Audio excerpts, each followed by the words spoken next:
Good morning, everyone. Just let everybody connect, and we'll be starting in a minute or so.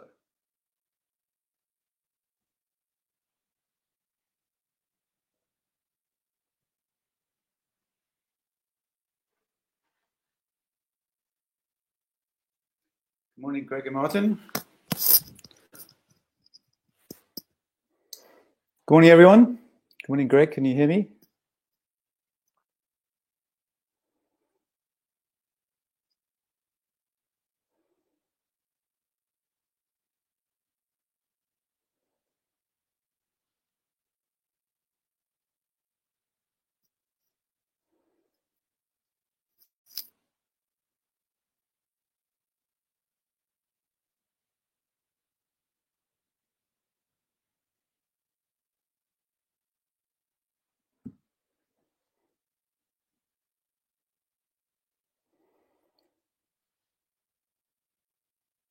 Great. Let's get going. So what we're here to talk about today is this whole concept of what is a high-performance board. So hopefully it's a very short session, but hopefully at the end of the hour, you'll have a little bit better idea than you had before you started. Good morning, all. I see we've got a group from Barcelona, Spain. Fantastic. Welcome. Pretoria, South Africa, no specific city. Another Pretoria, KZN. Fantastic. Great. Welcome.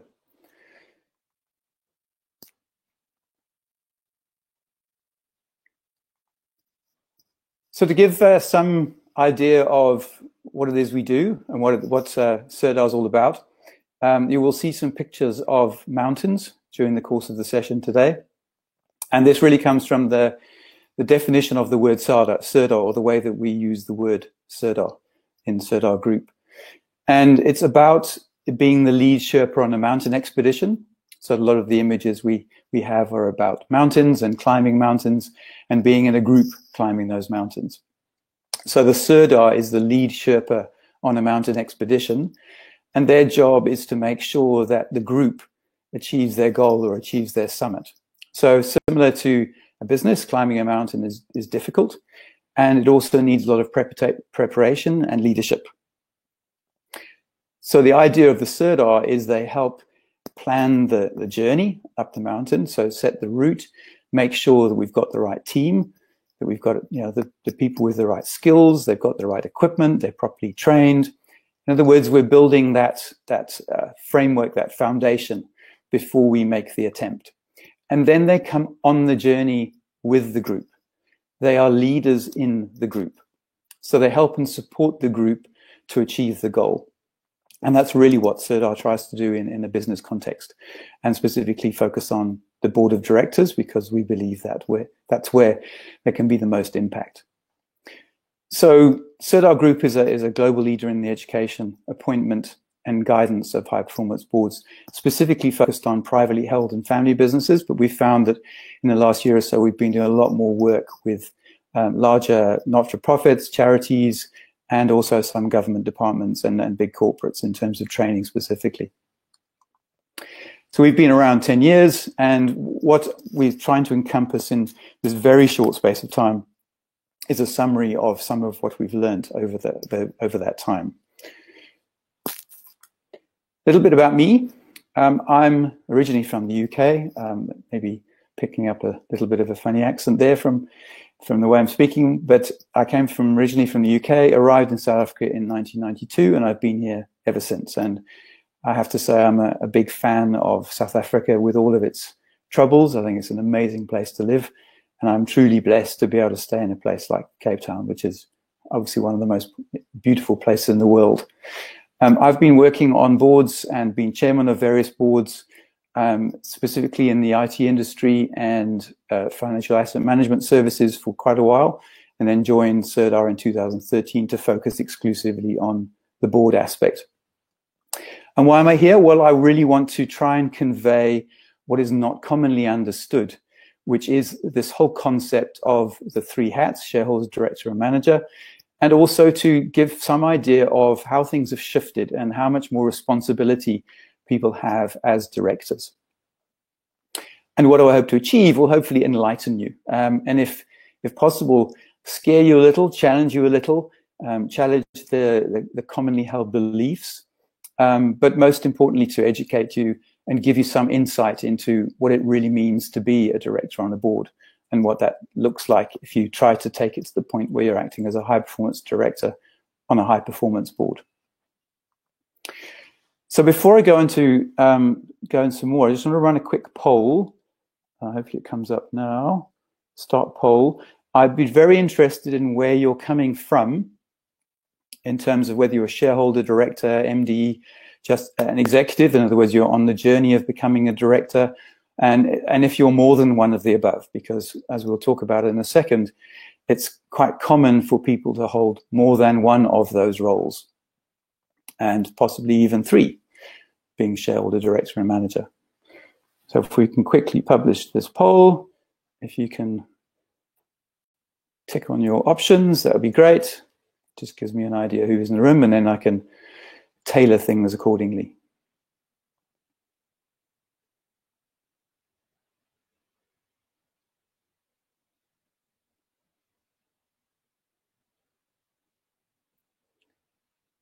Great, good to see a few people more than one of the above. So this presentation is very much geared to you.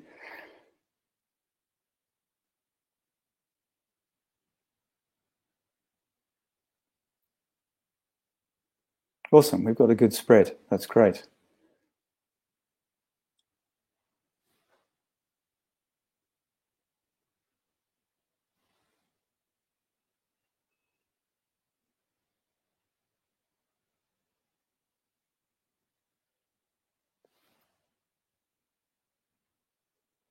Everyone done?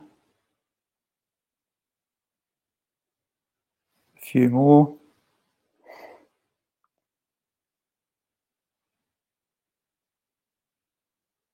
Excellent. I'm going to end it now. Thank you very much. That gives a really good idea. So I see we've got a significant number of shareholders, directors, more than one of the above, and executives. So that's fantastic.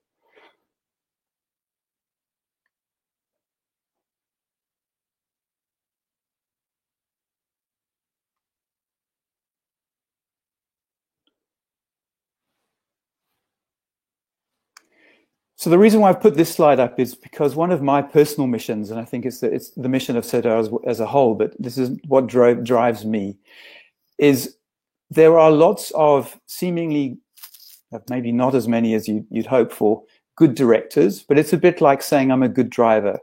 Particularly men, being one of them, say we all have a tendency to say we're good drivers, but I would hazard to guess that very few of us would say that we're actually great drivers. And I think directorship is a similar space. We've learned from other people, we've learned from our parents, we've learned from our colleagues about what this thing called being a director is about, and we think we're doing an okay job. But what we don't understand, because we haven't seen what that looks like, we haven't seen what high performance director looks like, I really don't think that we're operating in the space of being great directors. And if we were, we would really be in a position to change lives. Because directors have the power and influence and actually, frankly, the obligation to take a business to a whole new level.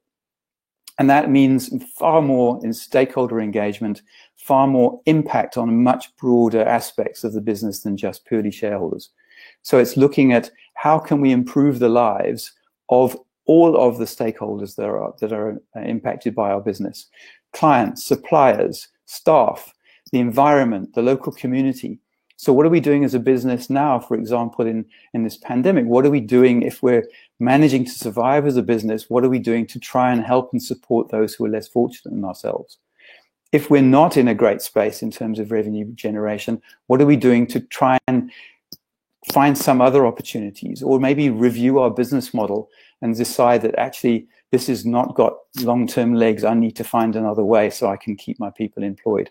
So what are we doing to change lives? So why do you want to attend today, and what is your biggest question? So I'm going to keep questions until the end, but please jot them down either on a piece of paper in front of you in the chat box, because I really want to know why you wanted to attend, so we can cover that off at the end and see if there's any outstanding questions. And also, if you had a big question that you wanted to answer regarding the high performance board, also write that down. So again, at the end, we can see whether those are being covered off. Done the poll, good. So keys to unlocking a boardroom performance, begin with the end in mind. So this is really about trying to convey an overall understanding of what it means, as I said, to be a high performance board and be a high performance director on that board. So it's understanding where you're going, because that's the only real way that you're going to actually get on the journey and follow the right path and ultimately get there. So that's what I really want to try and convey today, and what we talk a lot more about in some of our other education programs, particularly the High Performance Board Workshop, which we'll touch on later. So what does it comprise of? What are the components that make up a high performance board? So the obvious one is directors, because you have to have directors in order to have a board. But the not so well-known aspects are the team that supports the board and the way that the directors operate as a team in the boardroom. So there's a much broader context in terms of making sure information flows up to that boardroom, and then information flows out of that boardroom effectively. So the organization understands what the role is of the board. It's not this strange secret society that's going on, having meetings 1, 3, 2, 3, 4, 5, 6 times a year, and no one really understands what they talk about or what their job is, what their role is. So it's making sure that you communicate well down into the organization so they understand that you have business's best interests and these decisions you're making and the strategic direction you're taking the company, but also making sure you've got information flow coming up from the rest of the organization in an effective way.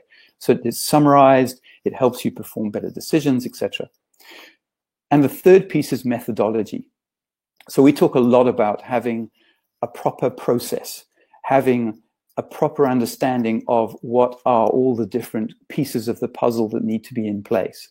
And again, that's something we won't have time to go through in much detail today, but it's a key part of what we talk about on our training programs, to understand what is that process of running a board meeting, what needs to happen when, what order, what is the agenda for this piece, and what is the process for that piece, etc. But then also understanding what do you need to have as your base documents?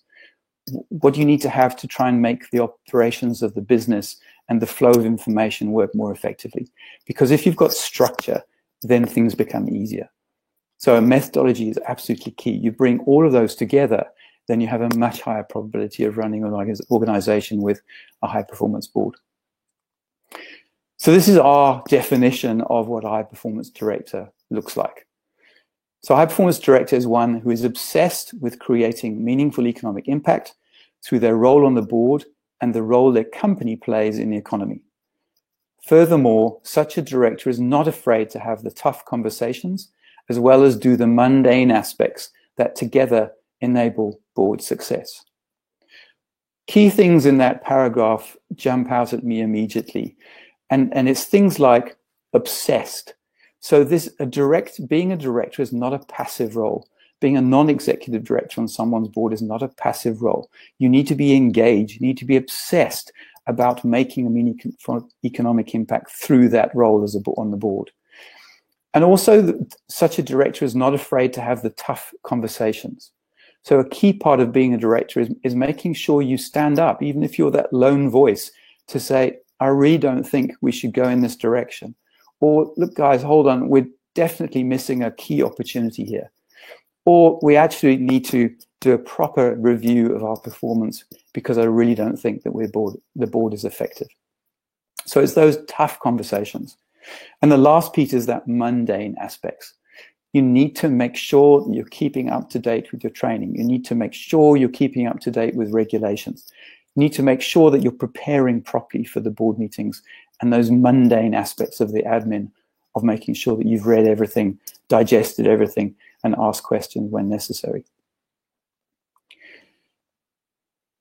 There is a reason why when we invest in other companies, we expect there to be more than 1 or 2 directors.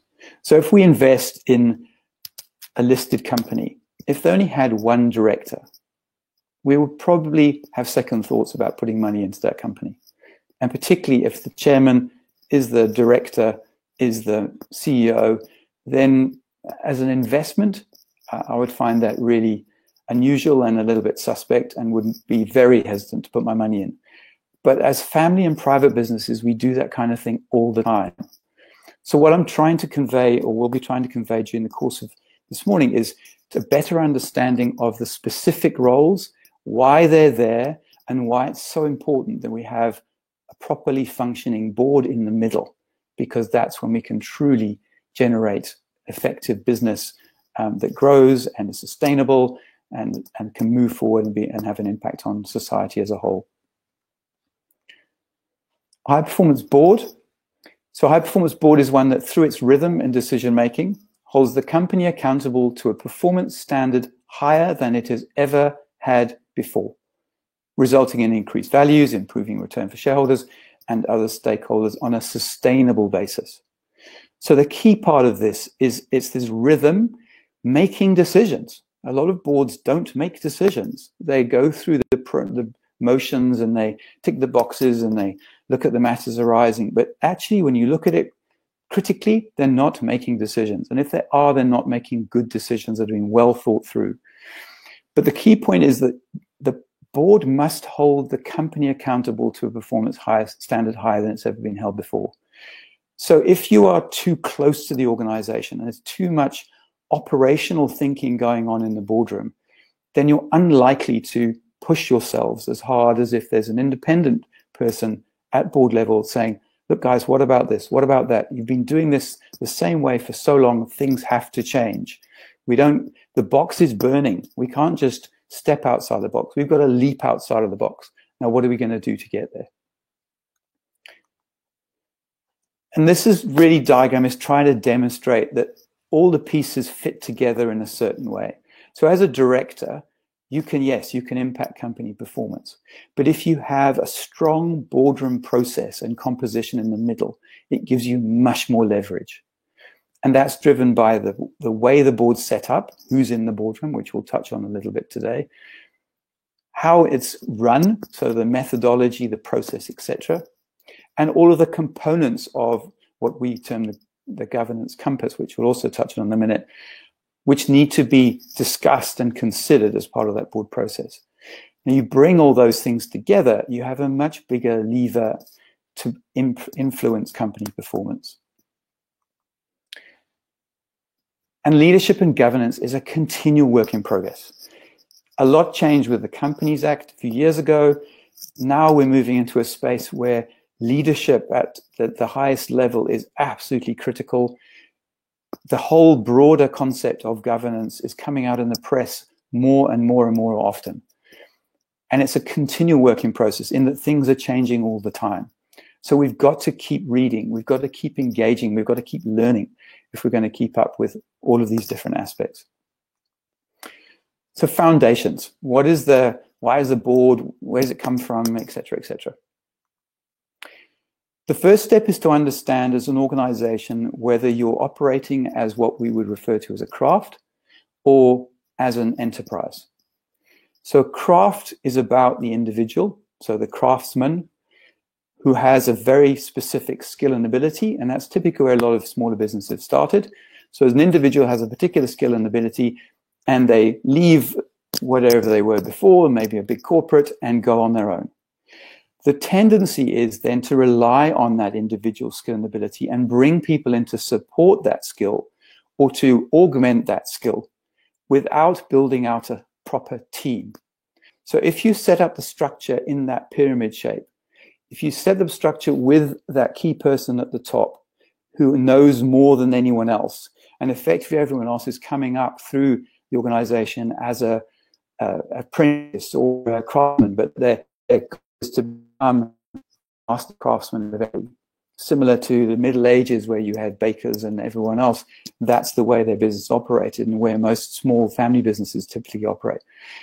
That's great. You can generate a lot of revenue, you can generate a lot of wealth in that space, but the business itself doesn't have a value because you take the master craftsman away and that business crumbles.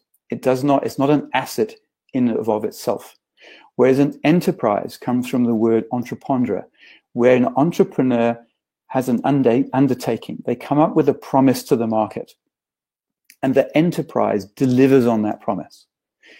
So now there's an idea which created this thing called the enterprise, but the enterprise's job is to put together a team that runs with that, delivers that service, takes that promise forward without relying entirely on the person who came up with the idea. So it has a value. It has an intrinsic value. It is an asset. So if you are running a craft, then it's all about your skill and ability, your amount of dollars or rands per hour, making sure that you are leveraging your time as effective as you can, but make sure you take anything you have in excess, any wealth you want to create, and take it out of the business and put it into some other asset class. For an enterprise, you have a choice because the enterprise itself has a value. So it's important to understand which direction you're going in as early as possible, because the way you build the organization is very different. Same route, two different routes, two different mountains to climb. So what is the role of a director? Well, primary role is leadership.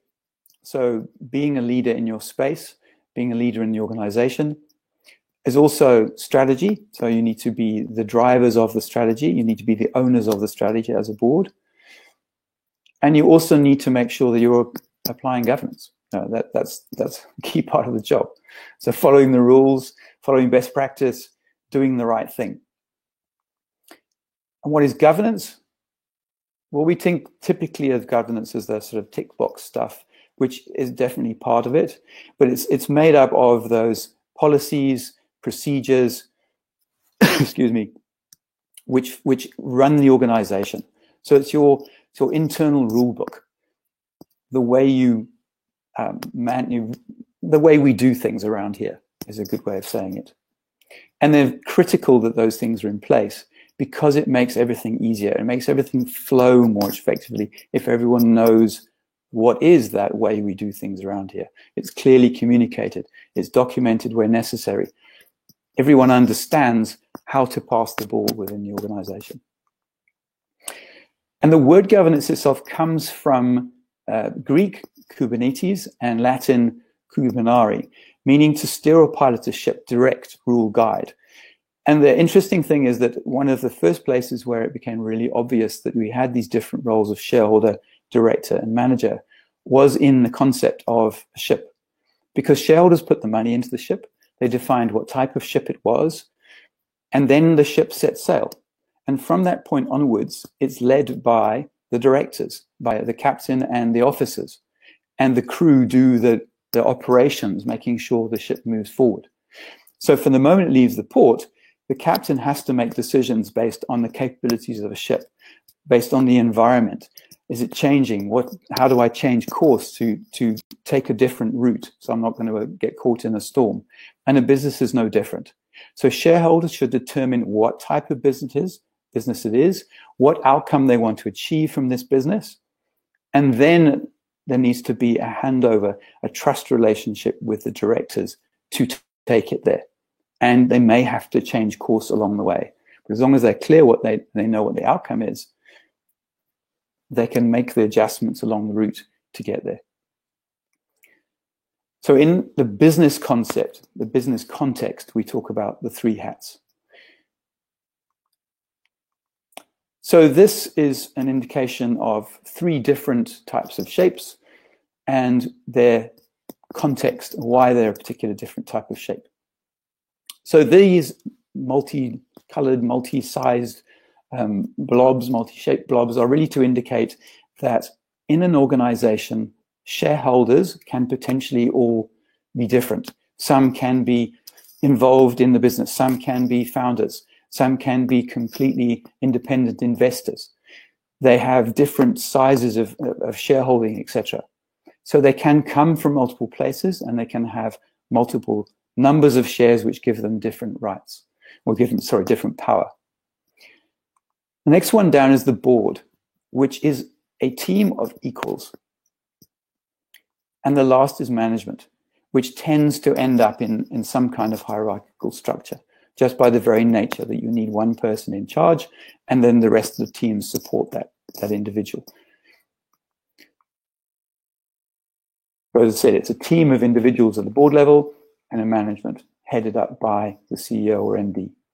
And if you have multiple CEOs, I would suggest questioning that, because it tends to not be very effective, particularly when you're trying to drive an effective board process. So there is a hard line between shareholders and the board. And what do I mean by that? So shareholders have a very specific set of rights. They have a right to appoint directors, they have a right to remove directors, and they have a right to their return on their investment. But that's pretty much it. So as shareholders, we should be telling the board through a shareholder statement of intent, this is the return we expect from our investment.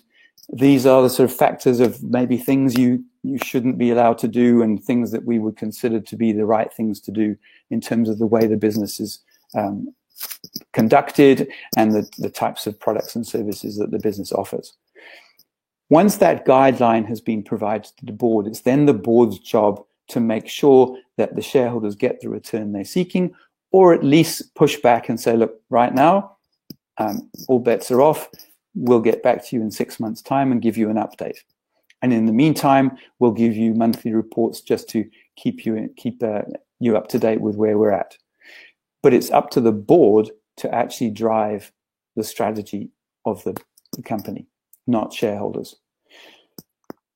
The board has a slightly more permeable line between it and management, because there's a conversation that happens backwards and forwards.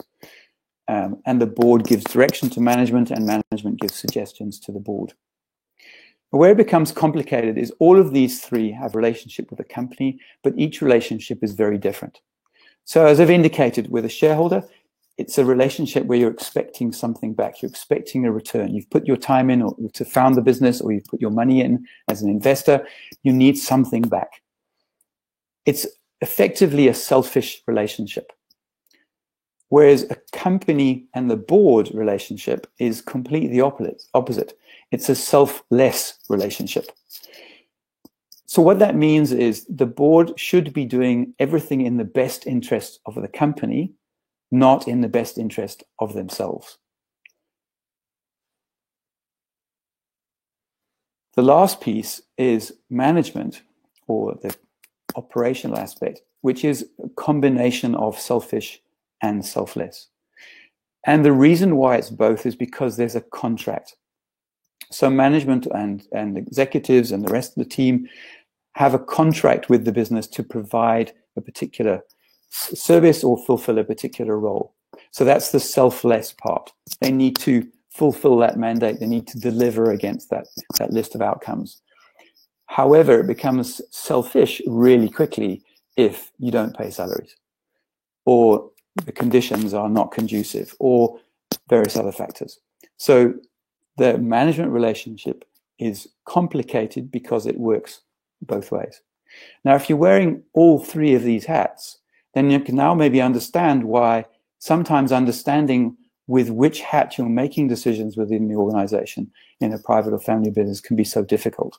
Because am I thinking of that sort of selfish shareholder hat and thinking is whirring away in my head, saying, look, I really don't want to put any more money in now. In fact, I really need to take some money out. Or are you looking at it from a director perspective where all you're really thinking about is the strategy and saying we need to find funding? Now, one place to look is shareholders, one place to look at banks, one place is potentially external equity and bringing new shareholders in. There's multiple different angles we can look at, but our goal is to try and find finance. And management may be going at that conversation going, wow, that sounds like a lot of work. I really don't think I've got the extra time to go and do all this work, going to interview all these people and companies and search through the internet to find different prospects and talk to everyone in my network, etc. Let's rather not do it right now. I think the easiest place is just go straight back to shareholders. But with all of these voices are different voices.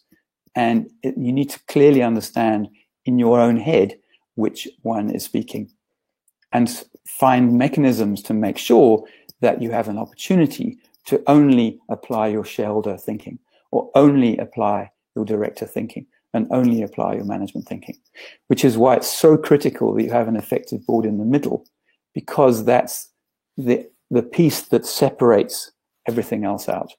if you have independence of thought and independent directors on the board, then the only conversation that can happen in that middle space is around what it means to be a director. It's much easier to stop the conversation that starts happening from a shareholder hat perspective and say, whoa, we need to have a separate meeting for that. It's not for discussion now. We've taken it on board, and let's make sure we have a shareholders meeting to discuss that and then bring it back to the board. Or hold on, whoa, that's way too operational. It's far too much detail. Let's just get the policy together, or let's get the strategy sorted out, so then we can get management, give management guidance, and they can take it forward. So it's really critical that you get those hats right, because it makes a fundamental difference to the whole effectiveness of the organization. And one thing that please bear in mind, because an enterprise, a business, a PTY Limited is a juristic person, you can't own a business, just like you can't own a human being. It's effectively slavery. We do not have the right as a shareholder in a business to determine how the assets of the business are used. We do not have a right as a director to make decisions that are in our best interest because we are multiple hats and we think we've got the power, etc. We must do everything at the board level in the best interest of the business.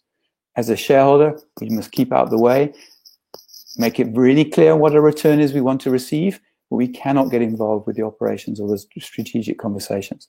And again, that's really, really difficult to do in practice, but it's something we need to strive towards as families and private business shareholders. So just another way of representing it, but it's sometimes a little bit clearer to understand that there is a relationship between the shareholder and director. There is a relationship between director and manager, but they don't cross over between shareholder and manager. The shareholder is investing for return. That's the main purpose of a shareholder. The director champions that promise. We talked about the entrepreneur and to undertake that promise. So once that promise has been defined, it's the director's, it's the board's job to champion that promise. And then it's the manager's job to bring that promise to life. So they're very different roles. Great quote from one of the books that we've got on our shelves at the office, and I've on the files list I've got an excerpt of this book, so we can download it if you'd like. Extreme business success can only occur when the three hats of business are kept separate and distinct. And over the last 11 years, we've learned that the hard way, that where the board process fails, and often where the entire organization fails, is where there's just a complete misunderstanding of what those different roles are. And worst case, there's conflict between the parties in the different roles. And it just causes the business to be distracted, to be taken off track, and ultimately to fail. So entrepreneurship is like climbing. It's best to learn from someone who's been there before. So not only to do training, to educate yourself, improve your understanding of what this whole thing called directorship is all about, but also to bring in other voices. And whereas a mentor or a coach is a great asset to have in your life, and it's a really good habit to and support mechanism to use, if you bring a director in, they are committed. They are legally liable if things go wrong. It's a very different relationship from a mentor or for a coach. So find the right directors who can add value, who can bring their thinking and experience into your organization. Act as your sounding board, as the MD in that boardroom. Help and support you to make better decisions, and ultimately for you to learn from. So it's getting people in who have been where you are before and come out the other side, so they can help lead you over the obstacles and give you a much better understanding of what the light looks like at the end of the tunnel. So directors' duties, the legal foundations, and also the other components that make up what is now in the Companies Act. So I'm just going to read, because it's a really critical thing and very commonly misunderstood, what it says in the Companies Act about prescribed officers.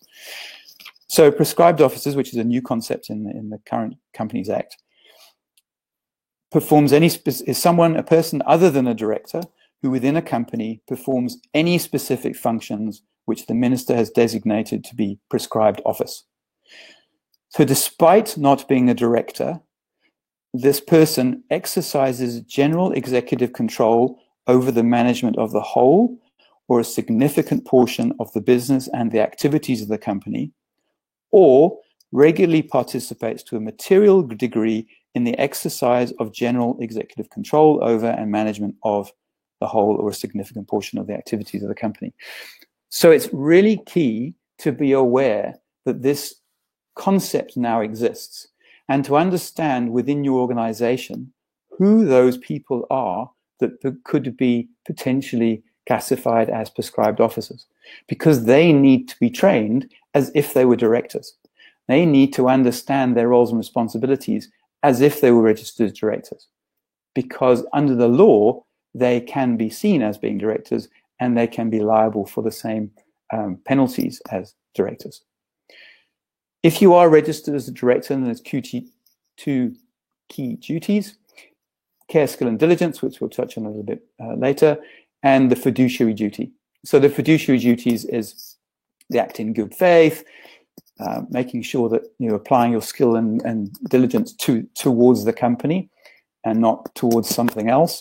So that leads on to the best interests, avoid conflicts of interest. If there is a strong conflict of interest, then you need to leave the room in a board meeting, for example. Do not use the position for personal gain, exercise the powers which they're granted. So it's all about doing the right thing and not using this role of being a director for something else, not taking in the organization in a direction because it's benefiting someone other than the business. And if there is a conflict, if you are involved in two parts of a decision which affects the decision within the organization, then you need to step away.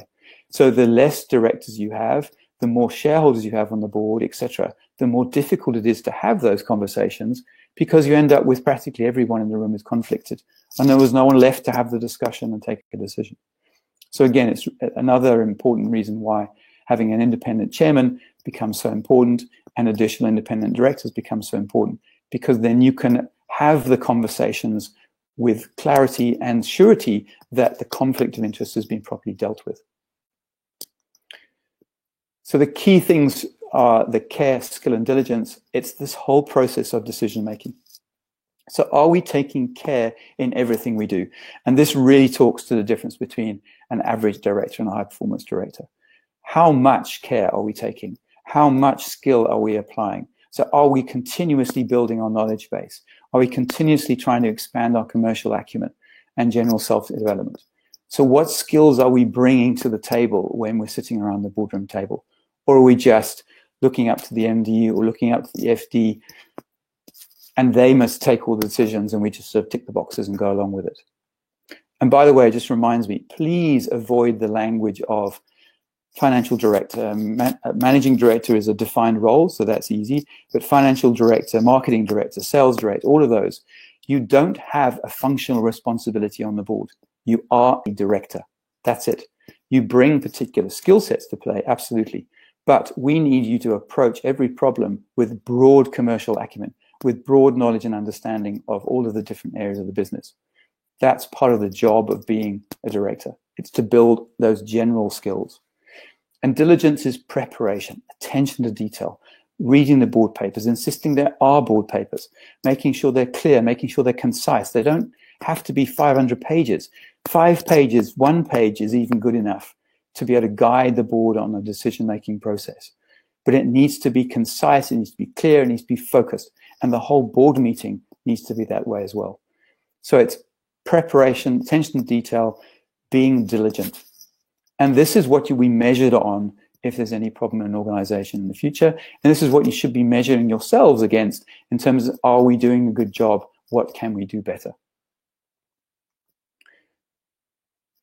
And we're seeing it so often in the press at the moment. I noticed in the Business Day this morning, there was some comment about governance in terms of, I think it was Comair, that they finally got their act together to get on the board just in time to take the business forward and to realize that actually they needed to take it into business rescue because they'd had a massive lump sum from SAA that was inflating their revenue figures. and A, it wasn't going to be paid, and B, they couldn't expect it to happen again. So it's extensive recognize that governance increases your bottom line and the financial results achieved for shareholders and other stakeholders. If you're doing the right thing, it can also be profitable. And sometimes it's a lot, and most of the time actually, it's a lot more sustainable than taking shortcuts to then not being as good a supplier to your clients as you could, etc., because people can move so much more quickly these days. So do the right thing, provide the service, add the value, and then reap the rewards. So the last piece we'll be talking about is how to build a board. So we've talked a lot about why a board's so important and why it can have such an impact, but who should be in the boardroom? The main thing to realize is, unlike some of these large corporate boards and particularly listed company boards where you are mandated to have certainly people represented on those boards, and we see it with lots of NGOs as well and government departments, where there's a list of people that have to be included on a board. On a private company, and particularly a family business, every seat is precious. We need to make sure everyone in that room is adding value. So how do we do that? First thing is to think about what the different directors types are and what you should look for. So we've got this broad umbrella of directors, but there's a very clear distinction between executive directors and non-executive directors. Actually, must update the slide. Finance director is incorrect. So you've got the MD, CEO, you've got whoever's head of finance, is a better definition, who's also a director, but they may not necessarily be a director. They could come into the meeting and present the results, etc., and then leave the room and not be part of the director board decisions. Non-executive directors are split into two parts: non-executive directors and independent non-executive directors. Non-executive directors is pretty easy. They just don't work for the company full time. So they could be a shareholder, they could be an ex-employee. There's all kinds of categories that would fill in that, but basically they have some kind of prior arrangement with the company. They are not truly independent. Independent is classified in law, and it varies in different countries, it varies in different industries in terms of what criteria are. But typically what we're looking for in the term independence is they aren't a shareholder and never have been a shareholder. They're not an employee and have never been an employee. They're not a consultant, have never been a consultant, etc. So they have no clearly identifiable previous relationship with this specific company. And ideally, they don't even come from the same industry, because what happens is you end up at a board talking about how to bake better bread instead of how to run a better bakery. So it's important that the independence is truly independent, because you provide a perspective that is really difficult to have if you're in the organization. You're too close to the problem. And I've seen and experienced it where even in a first meeting, the independent directors have been able to see things that the incumbents just weren't aware of. Or they've managed to approach it from a different perspective. And they go, oh yeah, okay, that makes sense. We'll look into that. So it's a critical component. So you have to have the skill, you have to have the general business experience, etc. But really, truly coming into that conversation at board level with an independent outlook makes a big difference. Inside Out is looking at the personality profiles of the people in the room and understanding how they work together as a team, as we talked about earlier, this team concept. So Karen, this is what's for you. I know you're a big advocate of Contribution Compass, and we use it extensively when we're putting together boards and also when we're building our team at Sirdar. And the sort of natural energy concept is around, there's four main energies: activating, sustaining, inspiring, and refining. And down the middle of this, the circle is the line between more extrovert thinking and introvert thinking. So an inspiring energy tends to prefer to think and operate externally. In other words, they'll talk things through before they make a decision, whereas refining energy is much more of an internal reflection focus, where it may take longer to come to a decision because they need to process it, gather data, think it through, and then put forward a perspective. And just in that particular example, you can see where conflicts in a team can start to happen, because you've got one person who hasn't really formed the idea yet, they need to talk it through, versus someone else who has processed this thing for some time, and may even be months or years, and now they're ready to prepare their argument. And it's huge frustration because this person hasn't thought it through, and huge frustration with this person because all they're asking is the how question. Have you thought about this? Have you thought about that? Or et cetera, et cetera. So if you understand where both of you come from, then there's much better likelihood you can come together, play to your strengths, and then have a better discussion that leads to a better outcome. Activating and sustaining is also opposites in that activating is loving change, igniting change, accelerating change, want to do new things, drawn to the next new shiny bright thing. We're like magpies. I'm a very strong activating energy, and I'm always looking for the new thing to learn, the new thing to do, the new sport to try, whatever it might be, the new experience. I want things to change. Whereas sustaining is much more about growing, considering, sustaining, literally. So it's an earth energy, it's a grounded energy, it's a making sure that we're doing things the right way and we're perfecting things. So keep the process going, but do it better. Whereas activating energy is let's come up with a new process, a new way of doing things. So again, there's massive conflict potentially between those two, but each has their perspective. And when you bring them together effectively, then they can make a very strong team. And in a boardroom, it's important to understand these energies because yes, we've got the core question we need to ask in an organization is why we're doing what we're doing. But the activating energy will very much focus on the what, the inspiring the who, the sustaining the when and the where, and the refining the how. So if as a board, we go clockwise around this diagram and say, okay, are we clear on the why? Yes. Now, what do we need to do? Okay, cool. Then have we got anybody in the organization who can take it to the next step? Or do we need to bring someone else? We do form partnership, etc. We now have a way of narrowing down the options. If you then consider when and where, maybe it's too late, maybe it's too early, maybe we're in the wrong city, maybe we're in the wrong country. Again, it starts to narrow down the options and focus things before you have the conversation about how.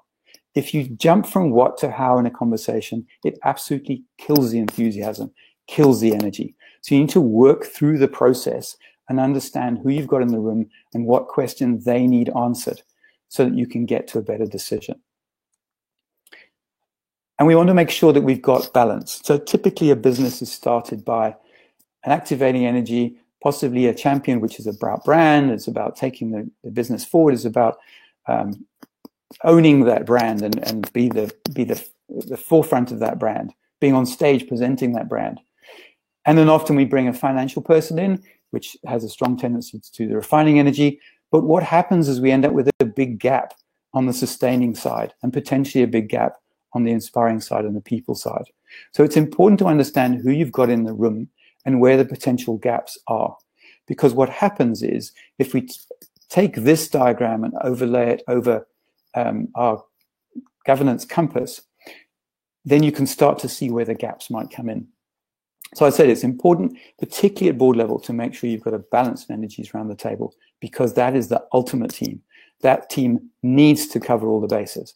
Individual operational teams will have specific focuses, but the board needs to work effectively across all areas. Am I ready for a board? What's it going to give me? Well, hopefully it'll give you performance enhancement, although not immediately necessarily. It's a really great way of building your organization to be ready for succession planning. Take the next stage of growth. So often what happens is we flatline and we know what we know, but we don't know how to take it to the next stage. So bringing in other external perspectives, bringing in independent thought, independent directors can help take the business to the next level. Critical turnaround, so very important now. We need fresh thinking, fresh way of doing things to be able to pivot and work out how we're going to move forward in a completely different environment. And that can often be totally different from where we were before. But if we've got a clear idea of what our promise was, then it can still be aligned with where we were going in the past. But it's important to get that external opinion to help that happen. And then generational change. So I'm working on a board at the moment, which is on that sort of transition between third, fourth, and some fifth generation people coming through. It's not just the 3 or 4 people that founded the business working together and mucking in and getting things done anymore. It's not the next generation which were their direct relatives, and they were still around because they were handing over to their children, but they were still relatively young. So they still had the energy to apply to business and get involved and stay involved and give direction. Now we're on generation 3 or generation 4. Some of the founders are no longer around. Some of the others are retiring. We need to really understand as an organization how to operate this thing as a team. Because if that 3rd or 4th generation is not interested or doesn't have the right skills or whatever else it might be to bring to the organization to help it take it to the next step, then you have to look outside. And one of the best places to start is often to set up an effective board. And preparation for sale. Similar to that generational change, if you have an effective board, outside investors will see that the business is being run more effectively. So they'll look at the board, they'll want to look at the board papers, at least have examples of the board papers to give them comfort that the organization is being run effectively from a governance perspective. They want to understand that there's transparency, so they want to see clean financials, etc. So as an investor, I know what I'm investing into, and I can now make a decision, an assumption about what I think I can do with this organization and what I can expect in terms of profits, etc. So it definitely adds value and it's becoming more and more important going forward with investors coming in, with government funding coming in. You need to have an effective board and an effective board process. So confidence for investors, whether that's the bank, whether that's external equity, whatever it might be. Someone's investing to buy it completely, or they're just investing to buy a portion of shares. So question, this comes up often, so that's why I'm answering. I will answer it, obviously, but if the majority shareholder is also a director, does he or she control the decisions of the board? And it's far too common that the answer comes back as yes. The answer is in fact no. Because not only do you put your shareholding entity at significant risk of liability, you also destroy the value of effective governance and the ability to attract great directors. So we're seeing it in some of these big parastatals. There's so much meddling from the shareholder, government in that stage, that the directors are saying, I can't operate in this space. I'm going to resign. And the same happens in private businesses. We just don't necessarily see it in the press as often. If there's too much influence from the majority shareholder, then it's the directors just like, well, what's the point of me being here? I can't make decisions. I can't give any input because I'm just being railroaded all the time. And it also, from an organizational perspective, there's no respect of the decisions that come out of the board because they just wait to see what the majority shareholder says. Should your first directors be industry experts? So often we bring in people that we like, people that we think understand our business, people, in other words, that are in a similar or the same industry as us. Our recommendation is don't bring in someone from the same industry, because all that happens is you focus on making a better product and you tend to miss the big things coming at you, where actually you need to think about making a completely different product, or you need to think about innovating and changing your existing product fundamentally in order to move forward. So I want to be able to contribute as a director in terms of the overall business process, not have to talk all the time about the intricacies of how to make the specific widget, the specific piece of bread.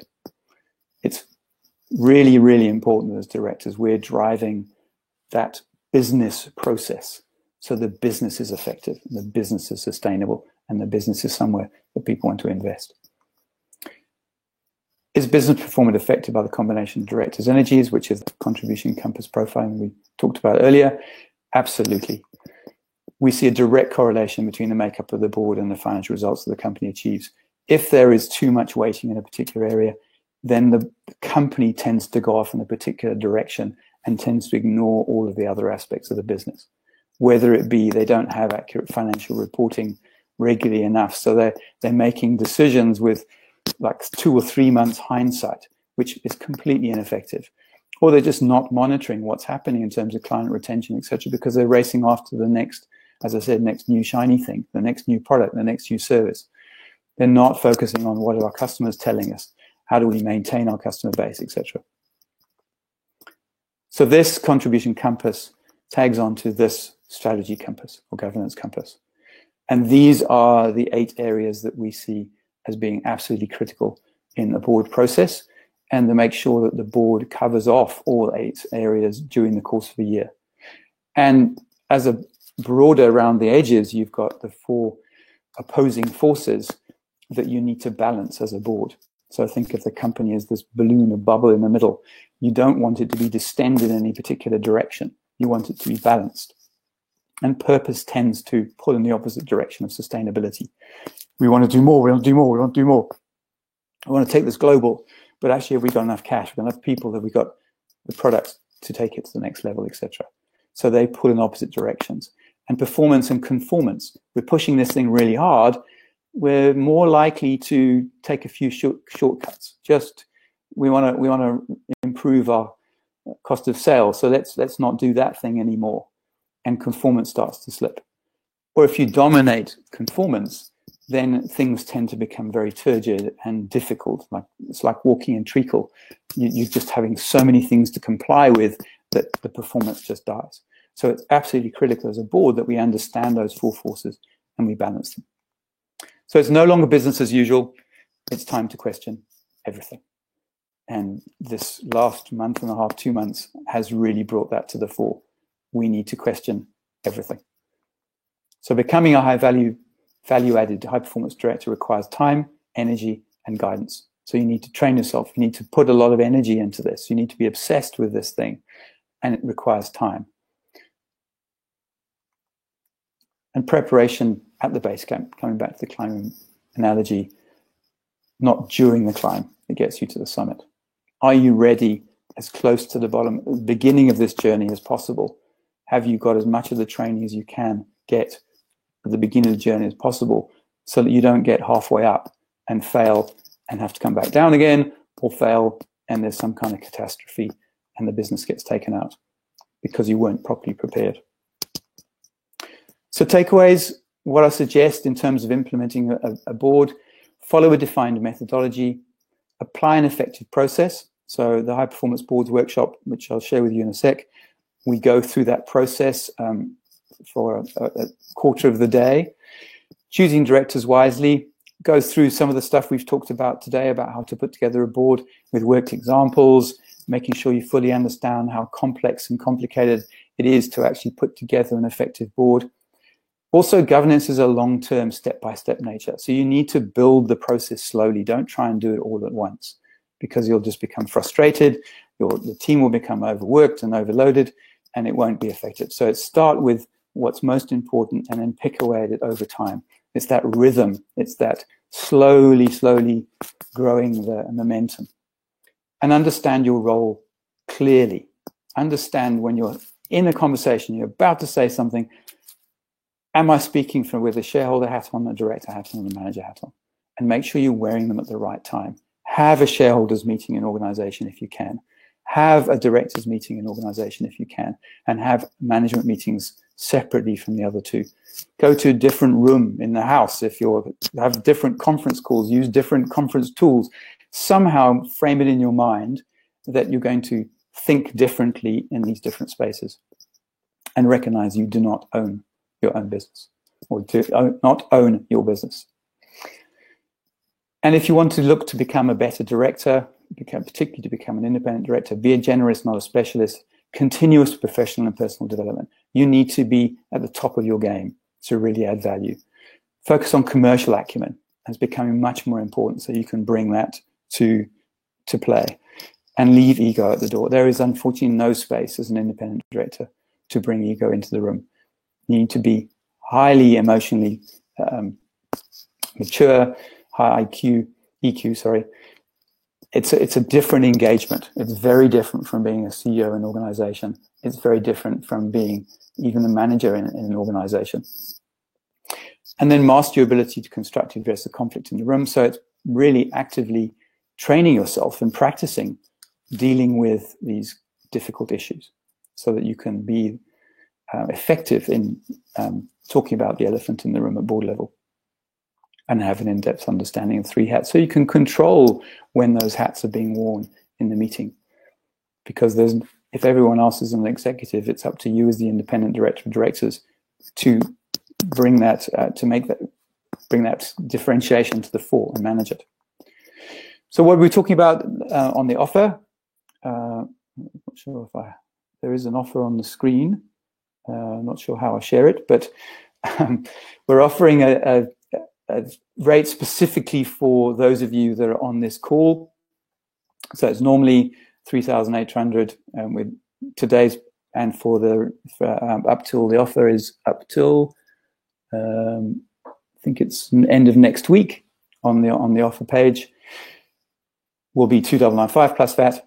So this is a one-day online workshop where part of what we do is what I've touched on today, and there's another 3 segments, much more detail about how to put together a board, a whole section on the process of running board meetings, how you follow a particular train of thought and particular sessions and particular activities through the board process. And then the last part is talking in much more detail about the strategic topics that we touched on with the governance compass. So what do they mean? How do you implement them? What kind of conversations should you be having at board level, etc. There's a Quicket link there. I think we can... Shell, can you put that link on the chat box, or must I do something like that? We'll work it out in a sec, but the offer's there. Hold on, I'm just going to go to the chats.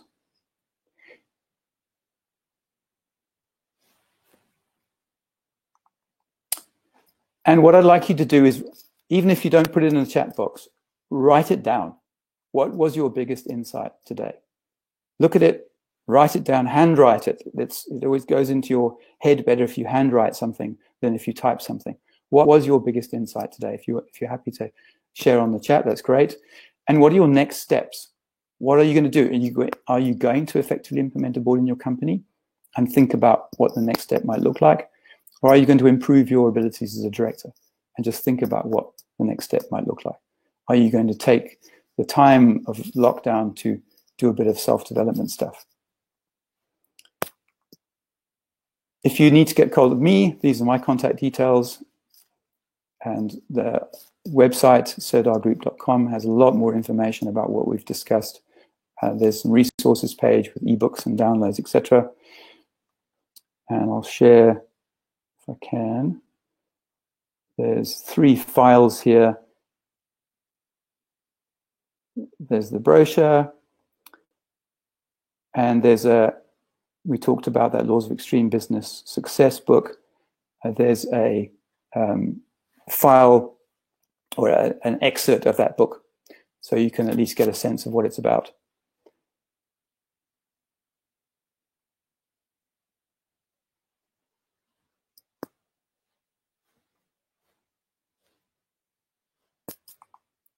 Any questions?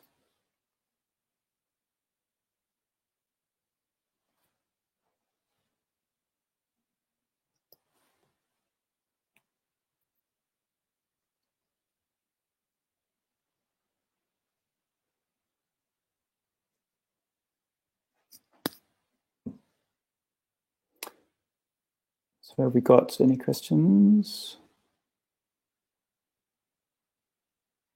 Please put them in the chat box if you've got any questions.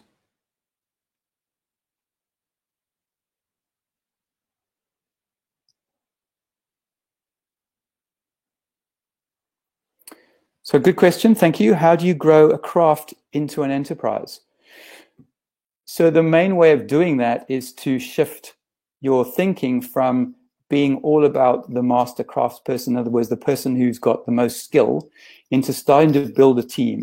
And the first step is to try to find something that you don't like doing, if you are that master craftsman, that you don't like doing, and employ someone who does it much better than you do. So in your head, you start to understand, oh, wow, if I get more people in the team that can do this aspect much better than me, then that gives me the opportunity to go and do something different. You might want to make sure that you've got someone who does everything that you do better than you do, because it forces you to grow to the next level. So as an organization, we tend to get held back by the founder, by the leader. If the leader's not moving up, then the organization doesn't have space to expand. So it's a mind shift and thinking, okay, I am the only shareholder. Who could I bring in as another shareholder? And it could be something really stupid, like bringing Auntie Flo in, or Auntie whatever it is, and she puts 100 Rand in, and that forces me to have a shareholders meeting once a year and forces me to think like a shareholder about my business. If you have the ability, capability, capacity, in other words, your business is big enough, then it's a good idea to try and seek out potentially an independent director to bring in as a chair. You could start with a coach, or you could start with a mentor to have the conversations. But as soon as it starts turning into a strategic conversation, you need to be really careful. So think about if there's a possibility of bringing someone in as a director.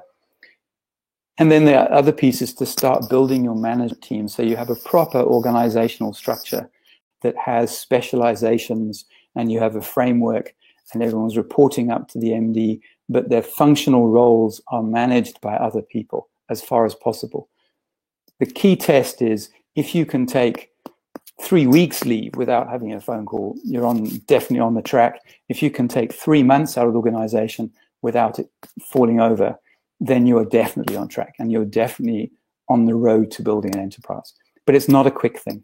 It often takes 2, 3, 4, even 5 years to shift from a sizable organization that's run on a craft kind of concept to an organization that's run properly as an enterprise.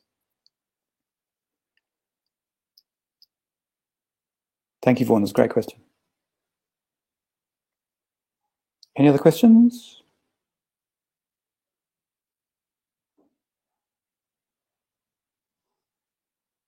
Wonderful. Thank you, everyone, for attending. And I hope that you've learned something.